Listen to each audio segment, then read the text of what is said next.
Assalamualaikum warahmatullahi wabarakatuh. Perkenalkan, nama saya Muhammad Raffi Ramadan. Saya dari kelompok 6. Kali ini saya akan membahas tentang permasalahan pendidikan di Indonesia.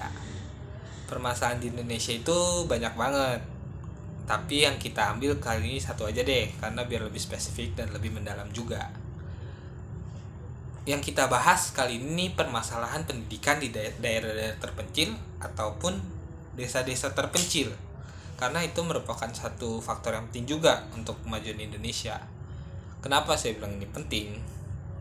Karena salah satu faktor negara yang maju dari negara rakyat-rakyatnya juga harus berintelektual tinggi, bakal maju baru itu negara.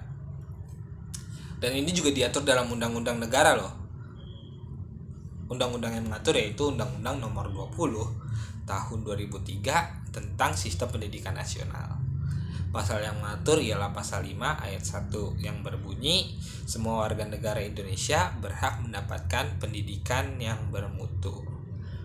Kurang lebih seperti itu ya, mohon maaf kalau ada salah.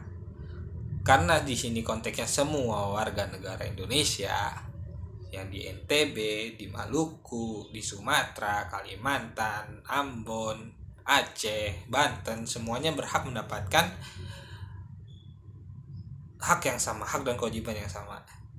Maka dari itu kita sebagai penggiat pendidikan wajib memperhatikan apa saja sih negara apa saja, bagian provinsi mana saja yang butuh pendidikan yang wajar. Coba kita beralih ke NTT. Di NTT untuk mendapatkan pendidikan yang wajar, yang layak lah hitungannya, mereka harus menyeberang pulau, melewati lautan. Mereka menaiki kapal dari pulau satu ke pulau lain hanya untuk mendapatkan pendidikan yang layak. Kenapa begitu? Padahal dari yang saya tahu, Nusa Tenggara Timur terkenal dengan Taman Nasional Komodonya. Taman Nasional Komodo itu merupakan salah satu wisata yang sangat terkenal karena hanya satu-satunya di Indonesia. Kenapa dengan seterkenalnya taman wisata itu alokasi dana yang masuk nggak dibuat pendidikan? Kenapa kayak gitu? Itu juga masih menjadi tanda tanya besar buat kita ya. Kita beralih ke Papua. Di Papua jarang sekali kita temui PAUD di daerah terpencil. Bahkan sekolah pun hampir jarang ditemui gedung-gedung buat sekolah.